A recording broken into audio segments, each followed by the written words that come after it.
I've arrived. It's this September 18th, it's Friday. Whew. Getting it in. One of those good mornings where the sun is shining, but the weather has a very tiny brisk to it. Awesome. So, I want to welcome y'all, invite you to join me on another live chat with Rico. I want to invite you to,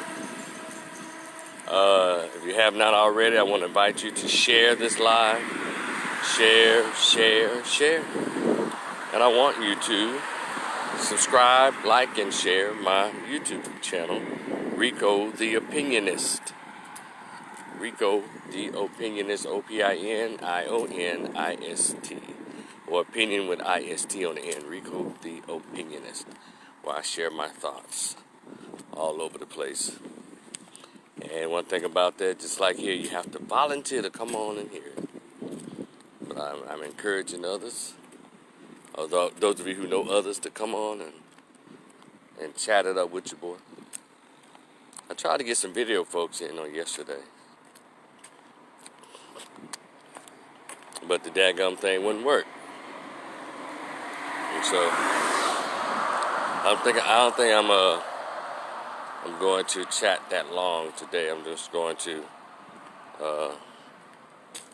just throw off a couple of thoughts. And David Brown, what's up? Mary Max, sweetheart, what it do? And Mr. Ernest E. Donaldson, good morning. Good morning. There's a couple of things I wanted to throw out there. I want to encourage you to always check out my Facebook page. I try to have something on there that'll make you think and create a conversation. We saw that Deion Sanders is becoming a new head coach of Jackson State. It should be an interesting season this year or next year. And that should bring, his name should bring a lot of top recruits to these HBCUs. I think it's, I'm not a big sports fan, but I'm sure some people can bring up his record as a football player when he played and say, you know what, that's a good match. He's the right person for the job. He can really take those guys somewhere. And most importantly, by him being the head coach, he can attract some top-ranked recruits in the country to African American, or I like to say black dudes, black football players to the school, and probably others. One thing about sports athletes, professional sport athlete fame, it crosses all genres. If you're into sports, you like them in movies, you like them whatever, commercials. So, yeah, he might bring some particular attention there to old Jackson State. Shout out to, Jackson State, but I still feel some type of way about Jackson State suing us those few years ago. As relates to that, when the Grambling kids were having a very legitimate protest about the conditions of the athletic program there at Grambling State University. And it just dawned on me, I was speaking to Mary Max about it. He said a lot of people tried to discourage that. A lot of people tried to discourage that protest. It was the most amazing thing to witness. A lot of Grambling alumni, and probably some students there were trying to discourage that. While we want the protest to go on all over under this Black Lesbian Matter, but then those young men could have really changed the whole future of Grambling State University as it relates to recruitment, funding, and everything. If they really had somebody there to guide them and really go hard, it could have really brought the university to its knees. But I'm not there anymore. And the GSU 15, if you were there back in the day in the early 90s, GSU 15 is not there. the conscious African-centered students aren't there anymore. That's how they were able to squash that uprising or that protest. Because when you get athletes to stand up against something, man, you know what it takes for an athlete to want to get involved in anything? I mean, I guess it has to happen to them personally, but that was it. That was the time for any change, any positive change to happen at the university as a system. Because there could have been so many powerful voices coming from that protest. Man, what a missed opportunity. So many powerful voices, but instead, they're all, no, we don't need to do this. This makes the university look bad. And then the alumni that said, let's support our team, they sent them, and I saw the pictures on social media, cases of muscle milk. So that's what the protest is about. They wasn't getting enough muscle milk. Y'all go back and realize what was done. Those young men didn't have a strong leader. They didn't have enough support, even from the student body, to really push that thing into the next level. Could have made worldwide news, not just for them protests, but really for shaking it down. If you're gonna do a protest, take it there, because that could have transitioned into other things that Grambling needed. Like, for me personally, Grambling needs to break away from that university. What's that? ULS, University Louisiana Systems. They need to break away from that plantation. And become its own entity, but they need the right minds there to move Grambling into the black future. That's what you need. Because see, the multiculturalism crap is what's going to kill Grambling, and it's already killing other black schools. They're just disappearing because they want to push this multiculturalism at the HBCUs.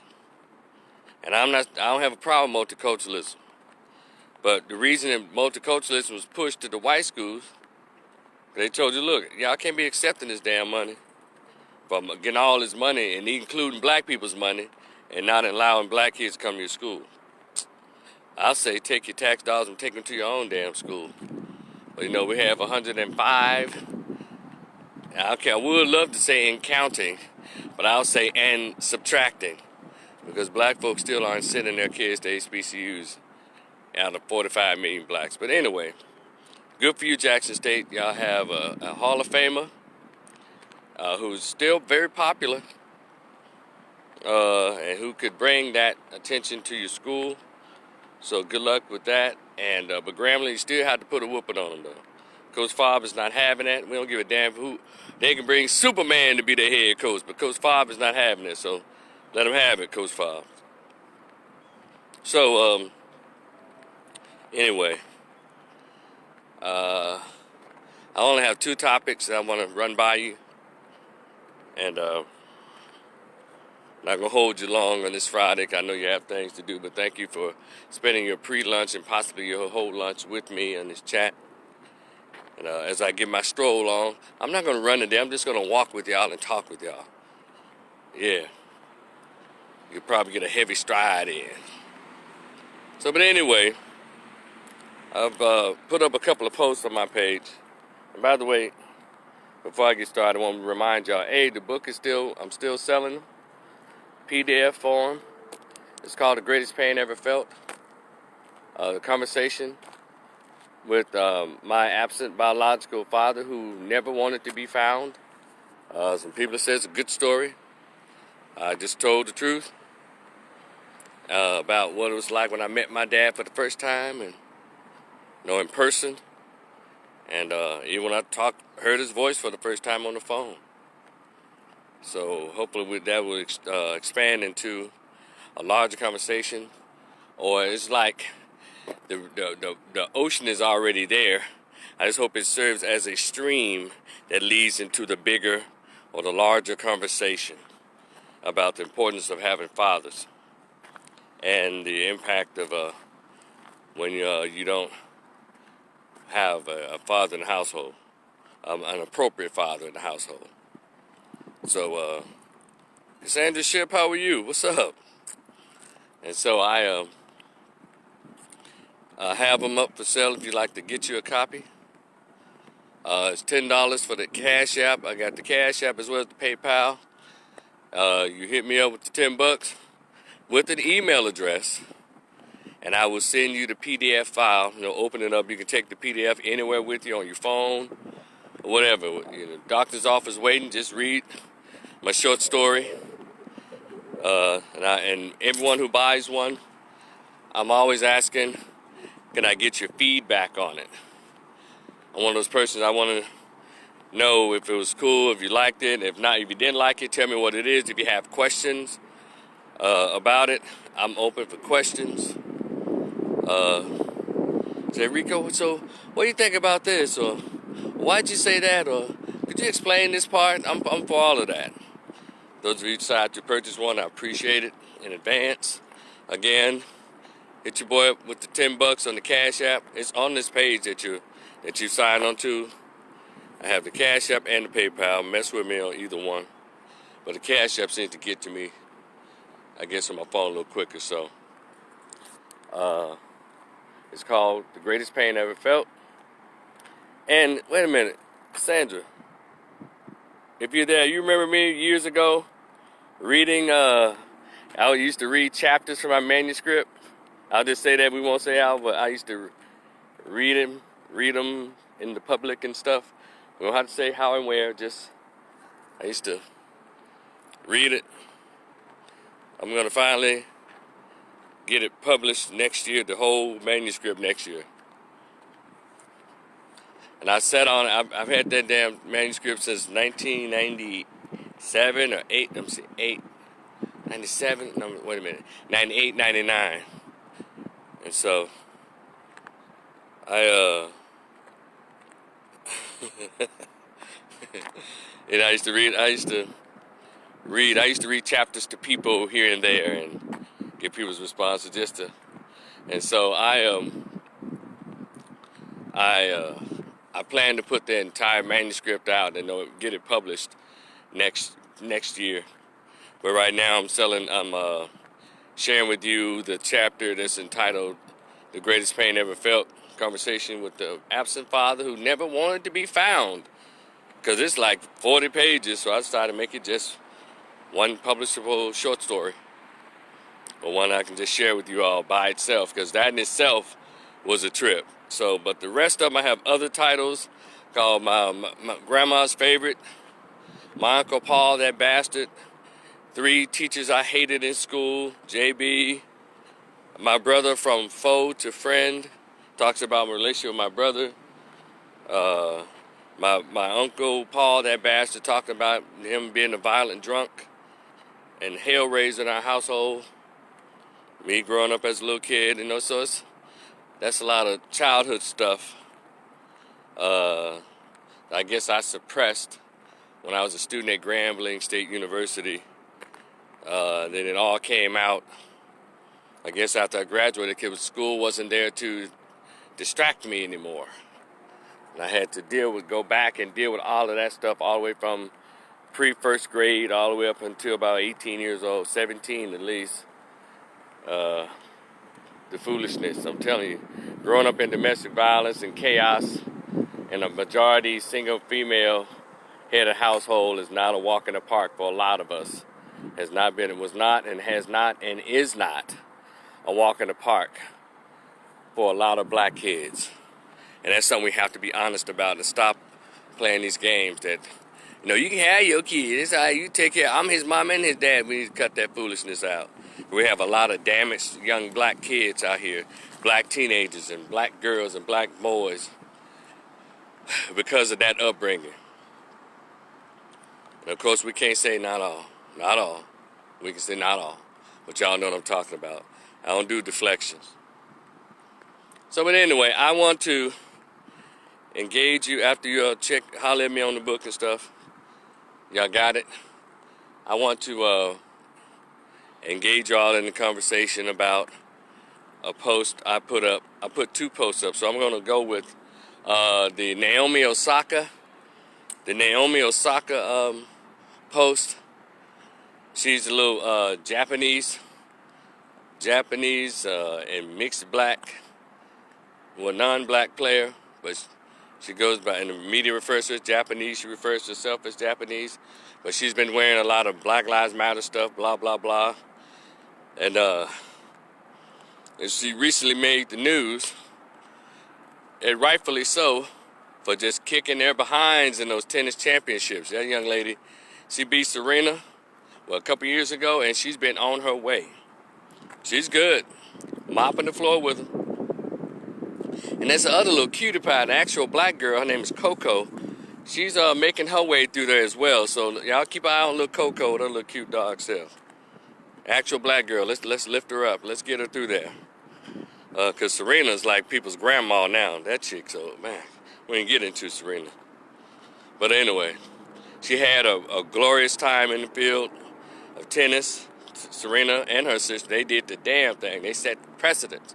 But you know, all of us get past our primes. We get older. You know, we get a little slower. And that's what's happening to her because she just cannot keep that weight down. She's, what's she about, close to 40 now? Well, yeah, it's almost natural for her.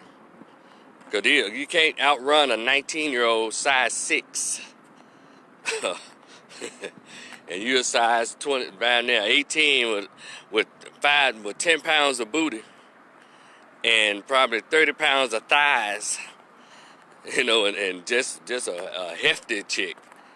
Yeah, you do all right for your weight class, but a 19-year-old size 4, size 6, that's practicing every day, that gets tough. That's with anybody, male or female. Just like when you're boxing. You kicking the ass from 21 to 34. It's around 35, goddamn, it's time to let it go. So anyway, Naomi Osaka's been killing them. And kudos to her. However, Naomi Osaka, just like so many young women, mainly, well, we have to say mainly young women of color, because I can't call her black, but she pulled, I guess, a piece of her black side when she chose this little fucker, this little rapper dude, as her boyfriend. Now, he was doing all right in her as her little cheering section. He became endearing to all of America. Yeah, they said, yeah, he's really supporting her. He like, yeah, you know, and there's nothing wrong with that. But see, even as I talk about how I grew up with all the foolishness in my background, my mother always said to us, Rico, I don't care. To me and my brother, my sisters, I don't care if you were born and raised in a barn. You don't have to look, nor act like an animal. Then I went to this wonderful junior high school in North Memphis called Cypress Junior High School. And we had black male and female teachers. There was a couple of whites sprinkled around. But one thing about that being in that majority black junior high school in the 80s, those were older teachers. They're in their 50s and beyond. And they taught expectations. They taught etiquette. They taught self-esteem and dignity. That's something a lot of these students today with these young teachers are not getting. But maybe these young teachers will become, in their 50s and 60s and be able to tell that. But in the inner city, in the hood, I was exposed to that. And so, doesn't matter how famous you get or how much money you get, there's still an expectation of couth, C-O-U-T-H, couth, and home training. Even at our schools, when we're black kids going to our only black schools or majority black schools, those teachers set an expectation of home training. When I went to my university, the Grambling State University, I had professors from the 60s and the 70s who were in their 60s. Some were in their 50s. But they were scholarly. They behaved. They set an example of expectation. They groomed us. We came in knuckle dragging in the freshman, sophomore years, but by junior years we were walking upright. We were able to be elder statesmen and stateswomen. When we graduated, we walked across the stage to receive our degrees.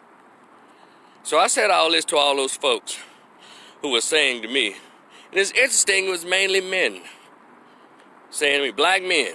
Well, you know, now hold on, I went too far. Let me go back. So, with all that I just said about Naomi Osaka, all of that comes down to choices. Choices that young people make, in this case, young women make, as it relates to who they're gonna date. And who they're gonna date and be seen with. This is no secret that young girls have always liked bad boys and silly boys and stupid boys. They've always liked them for some reason, because I know, and they seem to pick the very ones that grown people just like, whoa, really? This what you pick? And on my post, when I put up there, I produced a picture where Naomi is holding her championship trophy next to her boyfriend. See, number one, you know, he has her around her neck like this, you know, like, yeah, they're my hoe, they're my bitch. Then he throws her this. Now, okay. So many grown-ass men want to sit by and make excuses for his behavior. And I'm going to give y'all my opinion about that. Because as a 51-year-old man, I try to be fair. And because a lot of them were saying, well, you young, you did things that, people didn't like it when you were young and all of that. But I understood time and place. And I understood what was my attention and was attention with other people.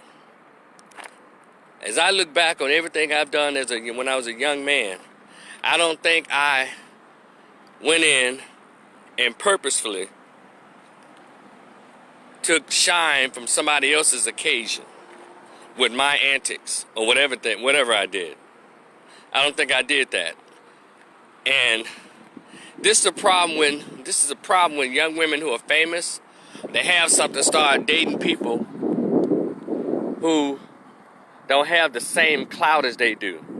So the person who has lesser clout, if they don't have the confidence and the self-esteem to stand next to the person with more clout, where they start acting out. And I'm finna go psychological, because I've been working in mental health for the past 20-some odd years.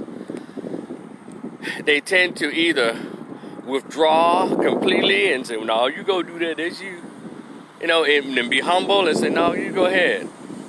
But the other person may encourage them and say, no, come on, you can stand next to me, it's okay. So if you're invited to stand next to that person who has more clout, more fame or recognition, at least stand there and act like you have some goddamn sense. See, I didn't know who this little bastard was until people like, well, he's an award-winning rapper, and he's a Grammy-winning rapper. He's famous. I'm like, look, I don't know who he is. And so, therefore, my judgment is based on what I saw in the picture. And all of a sudden, these grown-ass men, they tend to forget the whole saying, conveniently forget, because they must know him and they like them as a rapper. I don't care too much for rappers anyway, because all they talking about is the N-word and killing other blacks.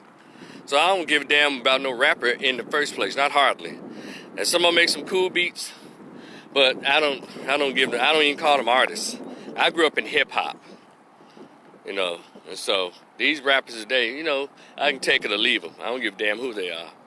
But these guys are so, he's a young man, he's just out there, he went too far, but they still young people. He's still young, and that's her choice. There's nothing we can do about it. Nobody asking you to do anything about it. They're making excuses for his behavior. See, when you have home training in couth, I don't give a damn how famous you are. You're not going to sit there and purposely ruin somebody's sunshine. And also, her recognition is international. And in tennis, black people are not that vested in tennis no goddamn way. So her fan base is probably 89 to 94% white. And black people, we're only fans and we see her on BET. Yeah, I said it. And when she on mainstream, oh, okay, we got a black girl. No, she's Japanese and one parent is Haitian. That could be mixed. So she's not black. Certainly not mentally.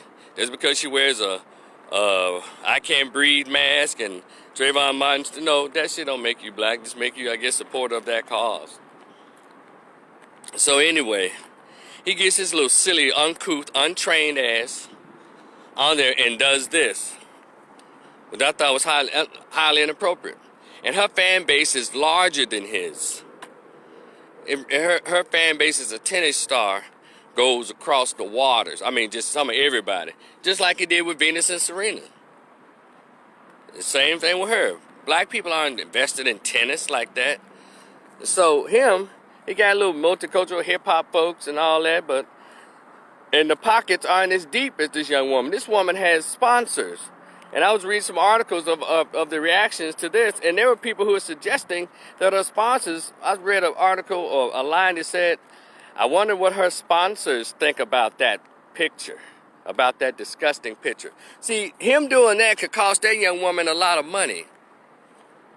You know, that shit right there. If you're supposed to be her boyfriend, you're supposed to stood your little weird ass.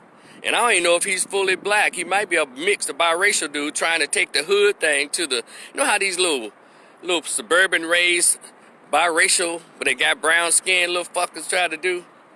Try to just, and try to define black as being nigga or hood or thug. I've never identified, that's not my black. My black is Booker T. Washington. My black is Marcus Garvey. My black is Harriet Tubman. My black is Nat Turner. I'm not a nigga. And that's what he did. That's what these little suburban blacks or these suburban biracial ones try to portray as that is what's being black. And sadly, too many black folks in America, a large portion of black America has accepted that nigga as being black. That's not who we are. I got too many books in my goddamn library that taught me that's not what black is. Nigga is a subculture of white supremacy. And a lot of us too lazy and too fearful to fight, so we'll just say, well, yeah, this is us, broken English, weird-ass clothes, sagging clothes, tattoos everywhere. That's not black. But no offense to all the saggers and the tattoo-wearing motherfuckers. So anyway, so people just couldn't understand. A lot of people did, but so many who didn't understand where I was coming from. I wasn't trying to take his youth from him. I wasn't trying to take his woman. What he did was he stole from her. He stole from her. She's smiling like a silly young girl like she is. I'm hoping after she receives the comments and the backlash from this picture that she'll at least have a conversation with that idiot and tell him, look, man, don't do that. If you're going to stand next to me, don't hug me around my neck like that. I got you in love. We're going to screw after the game. But don't hug me around my neck. It's called decorum. He got these grown-ass dudes talking about, well, he was just saying, fuck you to the establishment. He was saying, no, he was rebelling against the bullshit. He ain't got to be politically correct. Well, he can be all of that on his own picture. Why do he have to cast a gray cloud over her sunshiny moment? That's what I'm talking about. I don't care about her dating him, even though, sweetheart, I hope you learn, Miss Osaka, hope you learn that that's not what you need on your team, sweetheart. When you're trying to win and your brand is as such. You don't bring no fools around you when you're trying to get your bread. Don't bring no jackass around you to mess your stuff up. That's the kind of dude, sweetheart, let me tell you something, Miss Osaka. That's the kind of little dude that when your game is over, you can go and screw him all you want to in the hotel room and do not get pregnant by that little dumbass. Got to tell black girls, they get excited when they have their little thug or street guy, a little hooligan. They act like they can't just screw them and not get pregnant. That shit is weird. Now you always attached to stupidity. You created a child with a dumbass. And that's what they... So, I hope this young woman is paying attention to the criticism that she's receiving for number one, choosing to date a dumbass, but that's what young girls do while they're young. And then they get over 30, and all of a sudden, I want a God-fearing man. I want God to send me the right man. Well, no, your time is about up. You're about 35. Nobody wants no old tired-ass non-wap. Oh, bad attitude. We don't want that. When you're young and 21 and 26, the times you get your high value, decent, Straight up dude. 21 and 26, that's your, tell these young women, that's your window, that's your gauge, not 34. Don't nobody want no old hoe. If he got money, if he got the real clout, he'll mess it. You see, y'all seen these rich dudes with old chicks? I mean, not their high school sweetheart, they've been together 30 years. I'm talking about, he can be 45 years old, but baby is not above 25. You hear me? So let's all live in that reality for a change. And so, then I got all these folks that were saying, well, you just gave your opinion without any information. I ain't need no goddamn information, because he's the one that took the picture, and that's what he chose to present to us who didn't know him. Hell. And even if I went back and found out he was a award-winning, Grammy-winning rapper, and one guy gonna say, well, he's articulate, he's intelligent, he's this. Well, I'm sorry. He didn't present any of that in that goddamn picture. I get tired of people trying to defend folks because they're famous, because they're rich. So when do we become a society that gives everybody all the goddamn sense because they got money? When I was a kid, the people who I looked up to didn't have any money. They had something that outshined money. They had dignity. They had decorum. They had self-respect. And they had presence. We give all these attributes to people because they're famous and because they're rich. That's stupid. And that's what's wrong. That's one of the main things that's wrong with the black community. Our mentors have been flipped out to these corporate, I don't know who these people are, athletes and street guys and hoochie mamas and thots. Instead of the school teacher, the librarian, the sister who's really doing some positive things. And the man who's out there, he's the preacher, your coach, your teacher. The business owner who's trying to take care of himself and his family, his wife, and the children he only had with his wife. See, what I talk about is expectations. I know that turns people off because we've been living in this, we've now entered damn near full blast into this Sodom and Gomorrah society. And I'm not coming from a place of perfection. I'm just speaking from a place of practice because we're all a work in progress. Come on, somebody. And so, young lady, Miss Osaka, young lady, you had your little fun with this little fucker during the pandemic, but if he can't straighten his business up, if you will, for the lack of better words, if he can't straighten up and respect your light, respect your brand, and sweetheart, you respect your damn self and respect your own brand. So when you do that, you can demand that all those around you behave in the same manner, as if they respect you and respect your brand. He thought he was a brand on her damn picture, on her day, on her, in her damn light. That's my point. I don't care about her dating him. Yes, I do. Shame on her, but I know that happens. And I hope enough people get in there and say, sweetheart, it's not a good look. Because, see, what he could have done was severely dampened what was an awesome day for her. And that could happen on both sides, but we're talking about this situation right here. And I just couldn't believe all these grown-ass dudes. Well, you know, he's this, he's that. Well, look, let me tell y'all something. Dave Chappelle, a lot of people love Dave Chappelle. He tells a lot of truth. I think when I hear comedians, I hear the truth, I write it down as the truth, and I may get a chuckle out of it. Like when he told the truth about the LGBT, and that last thing, Sticks and Stones. Even his 8 minutes and 46 seconds joint I saw on YouTube that he had on Netflix. See, comedians are allowed to tell the truth because they pushed it, they kind of slide it through the establishment with a punchline. So I'm one of those who understand that when the truth is spoken, I hear it. And maybe I get the punchline and ha ha ha ha, but I still write that truth down. Dave Chappelle said years ago about the uniforms. He said, if you don't want to be judged as whatever it is, don't wear the uniform. If you don't want to be called a hoe or a hooker, don't dress like a whore or a hooker. Ladies, you know your outfits, but some of them is so weird, so wild. They're like, damn.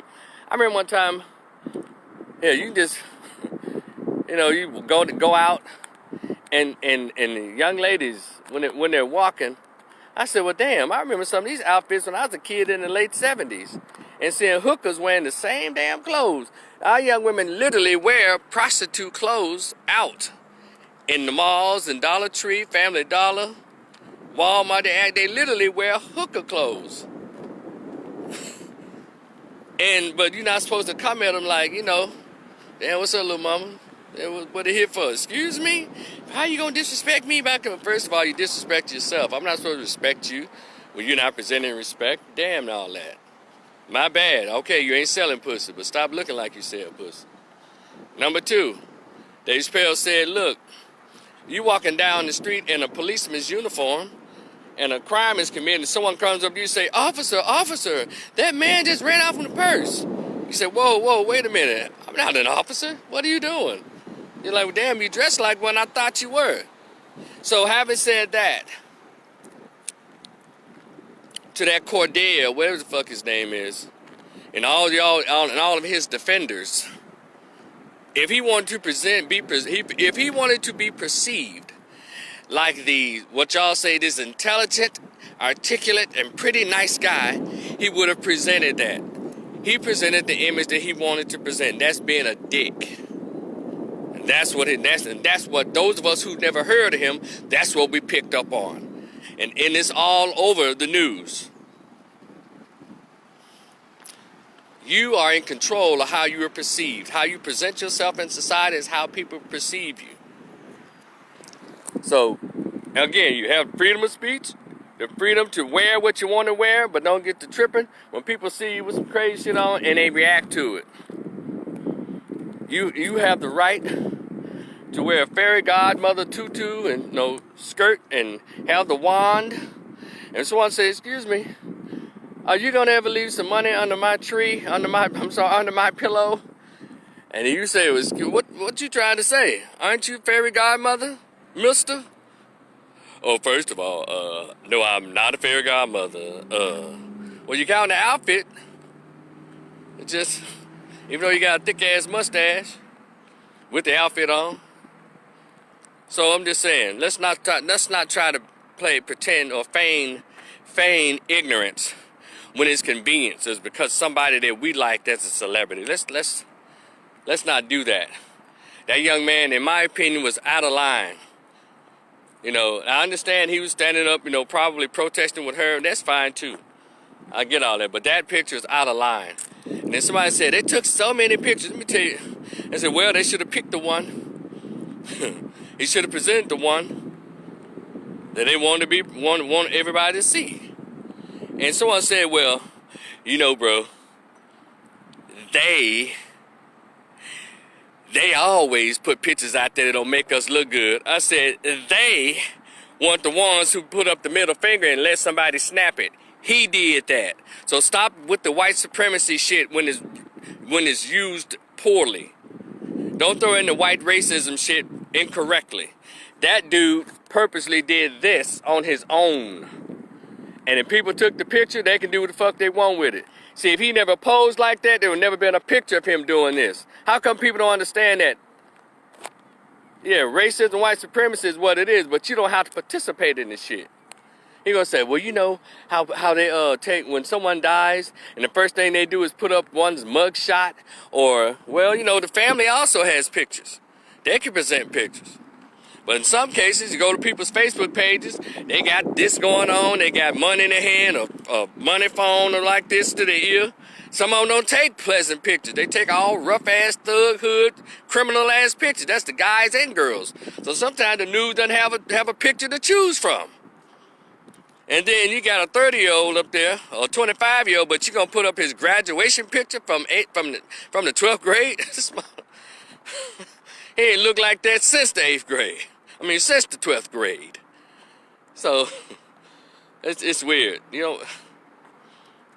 don't know. That's why I try to take as many appropriate pictures of myself, so if something were to happen to me, whatever, or anything, y'all will have a good picture of me. Won't have me doing this shit, and all that old dumbass shit. Me just doing it, somebody might fuck around and screenshot that. But anyway, I'm just saying, No, take some decent pictures as grown people. And teach your children. Don't be taking these dumbass poses. Because that stuff can come back and bite you in the ass. That's something I had to learn when I was a young man. It's bad enough we got those pictures from the 5th grade when your hand over your hand like this shit and you doing this shit. And you look at it, you shame and shit. Well, that's how you had us doing. So that means after then, you had control over every pose for the rest of your life. If you out here posing with money earphones, shit on your neck, and you throwing up the fuck you sign and all that shit, well, that's how people view you, as that element. You can't be mad at people. Well, he was much more than that picture. He was he got straight A's in school. He volunteered in the community. He's around there helping the younger kids know to stay on the right path. Okay, well how come none of that's presented in none of his goddamn pictures? Y'all see how stupid that shit is? So however you want to be received or perceived is how you present yourself before you walk your ass out the house. All right, let me get to this next one. I also put a post on my page talking about this meme that I saw on Instagram. And there's this meme that had the Trojan horse. And I need people who don't know what a Trojan horse deal is to go ahead and Google the Trojan horse and understand what that is. I learned about it in 8th grade history and geography and shit. And when they talked about the feudal lords and the wars with the kings back in the day during the feudal times, if you will. And the Trojan horse was is made of this huge wooden horse. It was used as a ploy to get into the kingdom. Because usually the kingdoms, the castles and stuff they had to let this ramp down in order for you to be able to walk across the moat, which is the body of water that surrounded the castle and the kingdom, entrance to the kingdom. And so you're like, hey, I come here bearing good gifts and tidings and blah, blah, blah. Bearing gifts and good tidings, okay. And so they're like, okay, who goes there? Okay, just a horse. And they come in, the guy pulls it in. And as soon as they pull the horse in, he opens up that latch, and about 100 soldiers come out and tear their ass up. Meaning they were let in under false pretenses. That's the Trojan horse. Or for example, somebody, you got all the, well anyway, I was gonna do a weird ass analogy, but I'm gonna stop right there. Having something to do with a cake. Somebody bring the cake into the party and all of a sudden you think you finna slice up, big cake, you think a stripper finna come out and boom, motherfuckers jump out there with pistols and blow everybody away. That's a Trojan horse kind of example. And so, Hollywood, let me give y'all another example of a Trojan horse. Y'all remember when Black Lives Matter first started? And they talk about, if you go to their website, it talks about how they got started based on Trayvon Martin's murder. And what they did was, because their goal all the time was to spread homosexuality to the black community. Let me tell y'all this. Let's say there's a company and there's a department. Let's say like a music company. It has departments. It has the department for pop, audience, country, soul, rap. Well, under the system of racism and white supremacy, it has departments. Gay and LGBT, they have a department, a division for LGBT, and to spread it around. So they have what's called a division, but they had under the division you have the Department of African Americans. So they went to the black division of LGBT, or the black department of LGBT, and armed them with the tools to spread the homosexual agenda. And so what Black Lives Matter did was come in under the guise of, we need to get justice for the murdering of black men by unarmed black men by cops. Because they choose cops because that gets attention. But they didn't come in and say we're coming under the guise of stopping this male-on-male violence and murder in these inner cities. No, because nobody cares about that.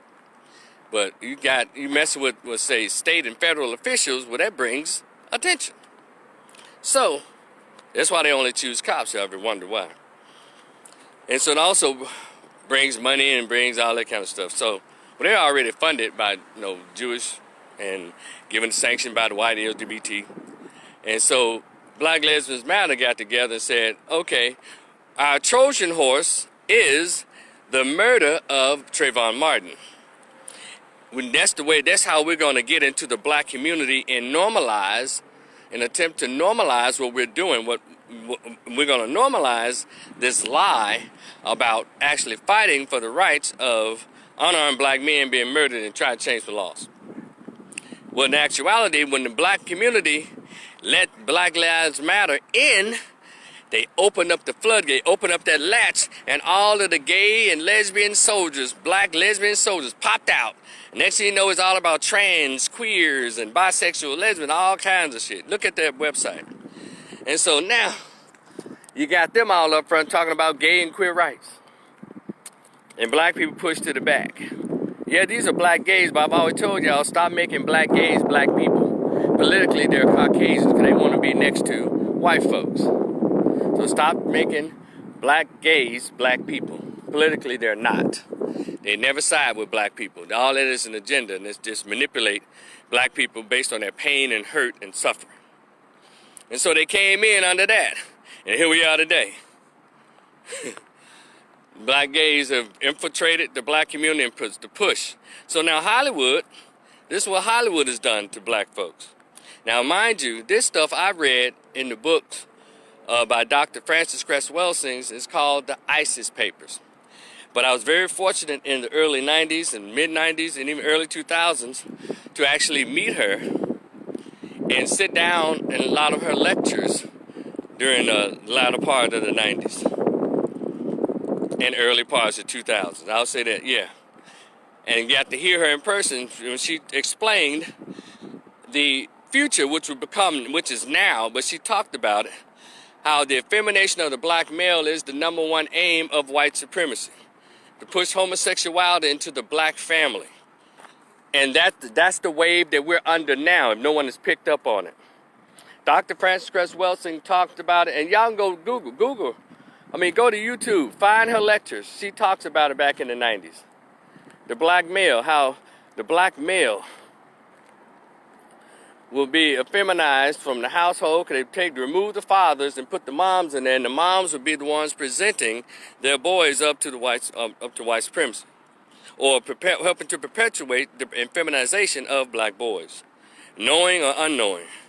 And then they put all these images out. She talked about how they'll have the black men in skirts and dresses and not even recognizing themselves as men. And guess what? Y'all see this shit. These shows. And so she taught us, those of us who were listening, who read her books, that particular book, the ISIS Papers. We understood. We're not confused by what's going on. But I'm often amazed and I chuckle when I see the Facebook posts of people saying, man, I was watching P-Valley, man, I was watching Lovecraft Country, man, I was watching Watchmen and they put this fuck shit in there. Well, see, that's the Trojan horse. See, black people are so lazy when it comes to reading our own history, doing the research for ourselves. We let other people tell us our story. And so whenever we see what we believe is a hint of African-American history or black history in a TV show, we're glued. It's funny that we like to watch it when Hollywood is feeding it to us, but we won't go to the library or encourage our children to read the books that our African-centered scholars already left for us, so we don't have to get the television version of the truth. Because one thing about Hollywood, it is not interested in your mental health being good. They're all about mental manipulation and programming. And so Hollywood, y'all know, is gay as crap.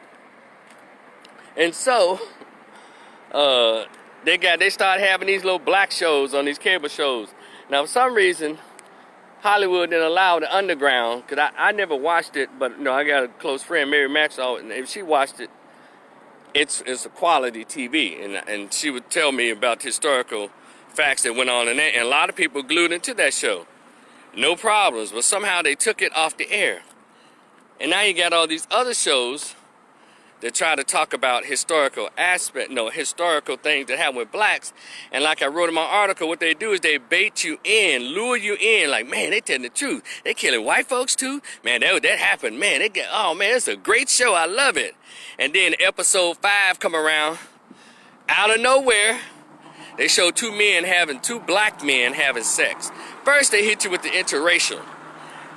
They showed a white man having rough and hard sex with a dark-skinned black chick or something, pushing that in your head. Cause TV now, you'd be hard pressed to find a black couple in a TV commercial. Hell, in these TV shows, white woman, a black man with a white woman, or a black woman with a white man. They don't put black couples together like the show The Parenthood. I mean, two dark-skinned people, two brown-skinned people with brown-skinned children, and black-looking children, chocolate-skinned children. They don't do that shit. They put a chocolate kid with adopted white parents before they put two black parents with a chocolate kid. Y'all ever notice that? But Dr. Francis Cress Welsing and Brother Neely Fuller taught us this stuff. And he has a book called The Compensatory Code. The Code, or The Compensatory Code, by Neely Fuller. See, when you read this stuff and you meet, and I had the pleasure of meeting him as well, have a conversation with him as well in 2004. At Tennessee State, at a hip-hop conference. Met a lot of cool people who people are just now finding out about. Had the pleasure of reading their books and meeting them. And so I can get my book signed and get a picture and stuff. So anyway, now and then it gets you caught up. It's like, let me give you, how can I give a good example? When you're dating somebody that's so nice, or that's so sweet, oh, he's wonderful, or she cooks, she cleans, she does everything, man. He brings home the money, and this, and all of a sudden, you've fallen in love with that person. I mean, caught up. Then you walk in on him, ladies, you walk in on him with the lady next door. And you're so hurt, but you're distraught, but you done put all your eggs in that basket, that relationship. You can't let it go. You've been caught up. Well, fellas, you heard about and you saw this dude leaving out your house, you coming home late from work. You told you're going to be home late. You told you're going to be home by 1, but you get home at 12 and you catch this dude in the house, in the bedroom with your old woman. But y'all been together, and you thought she was so great, but you caught up. And that's what these shows are doing to blacks. They lure you in with these wonderful episodes, and then bam, two black dudes fucking. And it catches you off guard. You're like, oh shit, cause I've seen your responses on Facebook. Man, it was cool until they put that. It was all right. I don't know why. I didn't understand why they even put that episode in there. Because you don't understand white supremacy, racism, white supremacy, in this programming, and the black psyche of its agenda of making sure you destroy the masculinity of black males. We got black dudes watching these shows. Let me tell y'all something. Even though those episodes happen, you didn't stop watching the show. It lets me know you hooked. And they're gonna add more and more of these gay sex scenes between men and possibly women. But y'all notice it's mainly black men that got in these gay sex scenes. And then here's the sick ass part. Even sicker part, you got these so-called straight men auditioning and actually getting these roles and playing these roles. But then in real life, they want to tell you, no, I'm not gay. But dude, you actually kissing a dude in the mouth. You actually rubbing on his body, and then the sex scenes are so real on TV now. Shit, look like they're actually doing it. I know, you know how we flipped out when we saw Billy Bob Thornton banging Halle Berry's box out in the movie Monsters Ball. And so these little cable shows, man, they going for broke. They going in. And that's what they're showing, and y'all are still watching these shows. And I've heard some of your comments where you say, yeah, but it's still a good show. Oh, wow. So it's just like in relationships, like RJ and Andrew Gilliam. Yeah, I know he like to get busted in the ass by dudes, but he's still my husband. We gonna be together. And so you guys, let me say to you guys, you men who are still watching these shows with these these black men doing gay sex things, why don't you go and pull out your gay porn from under your mattress, motherfucker? That's what you're watching. You're actually watching gay porn, and your mind is so warped that you don't even know you're being programmed into curiosity and watching gay porn.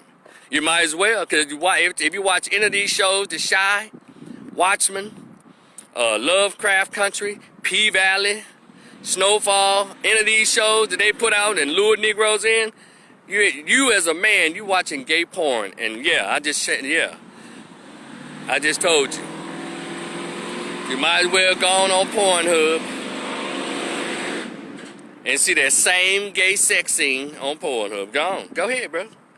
That's what you doing. All y'all's watching these damn shows. Every time I look around, it's got a hard, graphic-ass gay sex scene. Hell. But they grooming you into gay porn and homosexuality. Because some of you can't talk about it, well, it's just a movie. No. Because television was coined for a reason. And you black dudes watching this shit. And some of you have the nerve to talk about it on your damn Facebook page. I said, wow, these are real dudes? And now, calm down. Oh my God, Rico, you're homophobic. Well, that's not a real word, so you can keep that shit. Now, blackmailophobia, that is a hatred for black men. Hence why there's always a target on black men's back, especially heterosexual masculine black men. Number two, heterophobia has become a real thing. It's like they're trying to wipe out straight people by way of images in movies and TV and videos. They're trying to wipe it all out. Do what you want. Shit, it is what it is. See that whole thing with Andrew Gilliam and RJ, his husband? They trying to normalize that that's what couples get into. Well, couples have their relationship and all this, so they're trying to normalize women. They legitimately dating and having sex with and reproducing children with bisexual gay men. That's what they're doing. They're using this couple as a starting point to spread the foolishness. But see, that's why I question these folks that come out, they talk about they all up in Christ and all in like the Lord. I'm a faithful servant of the Lord Jesus Christ. He died for my sins on Calvary. Amen. Somebody hold my mule. That's why I look at religious people. I like, y'all should be the main ones out here shutting this shit down. But see, y'all stuff ain't even right. And a lot of y'all that go to church watch these shows that I just named. Go to my post. I think I named the main ones that's been out just programming grown-ass black people. Supposed to have degrees and shit, affiliated with stuff and organizations. Y'all watching this shit. See, and some people said, when I say this, I'm sorry, I'm getting my words out. When I say this line, people they're tickled or they chuckle. I said, look, I don't watch anything but Ion TV. Ion TV, Blue Bloods, Chicago PD. NCIS Los Angeles, Law and Order SVU. Then I go over to Cozy TV and watch The Nanny. I watch Frasier, and Little House on the Prairie, and Highway to Heaven. I loved Highway to Heaven when it used to come on TV. I watched all 5 seasons. That damn Michael Landon, who played Lil Joe on The Big Bonanza, Bonanza. And all that shit, that dude could write some good damn stories. And here I am, this show been off the air since, 84 to 89 is when the show aired. And I still watch him and still get teary-eyed because he writes such good damn stories. Such good stories. And I said, damn, we need some black folks that can write stories like Michael Landon wrote stories. I mean, even when he dealt with race, he did the shit right. I said, that's one Jewish white guy who knew how to write and produce and direct a damn TV show. I'd give it to him. Huge fan of Michael Landon. His work. And he was about to do a new show in the fall of '89, something like that. It was '89 or spring '90 called Us. But his cancer had gotten too far, and he got too sick, and he passed away before he was able. I watched the pilot. They had a pilot of the show, and I think his son, Michael Landon Jr., was in the show. See if y'all can find that pilot. The show is called Us. And I knew it was heading to be a good show as well, because he writes and directs a good show. He wrote and directed a lot of the Little House on the Prairie shows. He started directing when he was on Bonanza. He started directing shows then. So the dude's good. And so we need more shows like that. But if you want to cleanse your spirit of watching this foolishness, like bullshit, I call it nigga TV. Like Power. Now they got Power Book 2. I don't watch none of that bullshit. It's trash. And I don't care who it employs and all that. I don't care about no black folks working.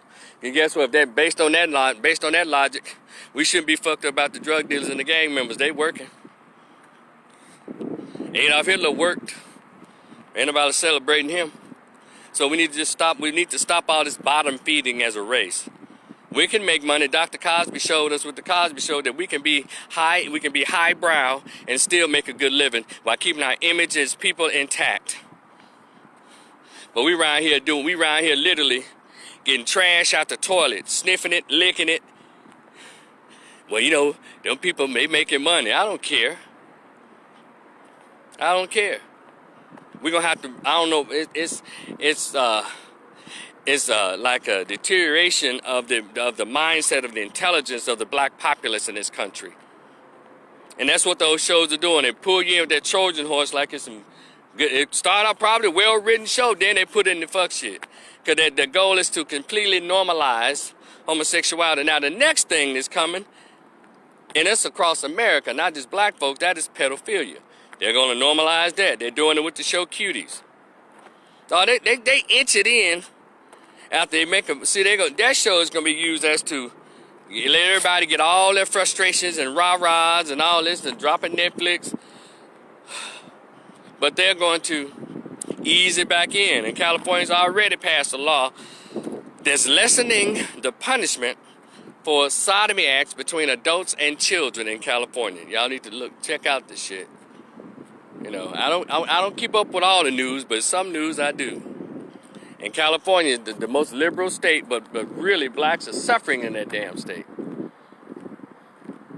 So, you know, it's probably a pretty place to live, but it's hell on the morality.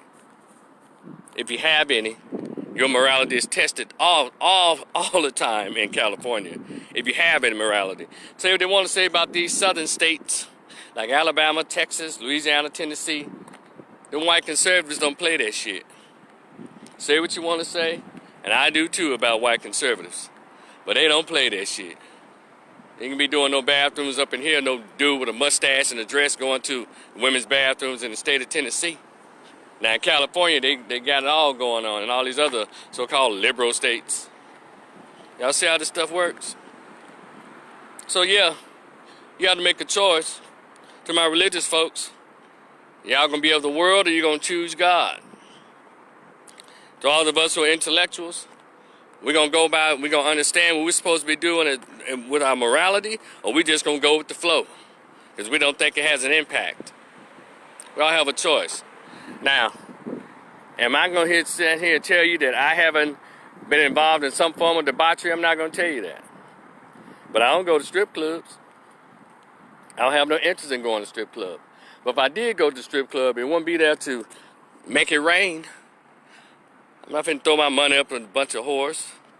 Now, if I go up in there, I'm taking my $300, $400 worth of ones and say, look, right there, chocolate, yeah, mocha. Can you tell little mama to come over here? How you doing? I'm doing fine. What's up? But look, I like to spend this all at one time. So what's up, about you good? Oh, okay, one time. I don't need but 30 minutes of your time. You hear me? Boom, and that's it. They keep me away from around all them dudes, throwing money up at the booty cheeks, touching them on them without any hands, touching on the women without any hand sanitizer. And by the way, can somebody tell me who in the hell still eating food in a strip club? Disgusting. I don't see how it works. Damn. But motherfuckers, somebody, they got good high wings. Well, goddamn it, so does Boomer Jackson Pluckers. And ain't no naked booty cheeks around there nowhere. I ain't got to worry about my food being tainted by somebody's booty sweat. Or sweat off their unwashed breasts and arms and shit. No thanks. That's what they need to have, this hand sanitizer in these damn strip clubs. Phew. But anyway, I just wanted to share these thoughts with y'all. Thank y'all so much for joining me again. My book is still on sale. It'll be on sale until everybody gets one. I think it's a good story. It's only in PDF format, so meaning I can email it to you. You can hit it, boom. You can save it to your phone. Listen to it and watch it on your phone. Read it on your phone or on your laptop or your desktop, and it's just very accessible. It's only $10. Email me. Hit the Cash App, $10. Email me your email address, and I'll get it to you. Just as simple. And then I would love to have your feedback. So if there's anything I missed out, y'all let me know in the comment section. Don't forget to subscribe, like, and share to my YouTube channel, Rico the Opinionist. So y'all enjoy the rest of your day. Enjoy your weekend. Good God Almighty, this is Friday. And we'll talk again on Monday or Tuesday. It depends on how I'm feeling. Again, I don't think I'm going to do any running today. I just want to get my stroll around and talk to y'all. Let me see. But if there's anybody in here who'd like to talk to me, Mary Mack said California's becoming Sodom and Gomorrah. Mary Mack, I think, is already been Sodom and Gomorrah. America is becoming more and more Sodom and Gomorrhic. If anybody like to try to get in on this, you can press that little green button and we'll try to talk. I'll take some conversation right now. If you want to, it's a little green button down there. I think you push, and then I can push and bring you in on the video. Yeah. And I may go live tonight. Yeah.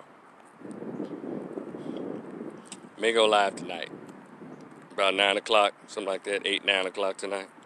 If I'm not busy, I will come in and chat for about an hour and see what's up. I hope y'all shared this. But anyway, thank you again. Get my book in PDF file. Cash at me $10. Email, and I'll email it back to you. Email the book to you. Thank y'all so much. Oh, got anybody on here? Okay. Anyway, y'all be cool. We'll talk later. Peace.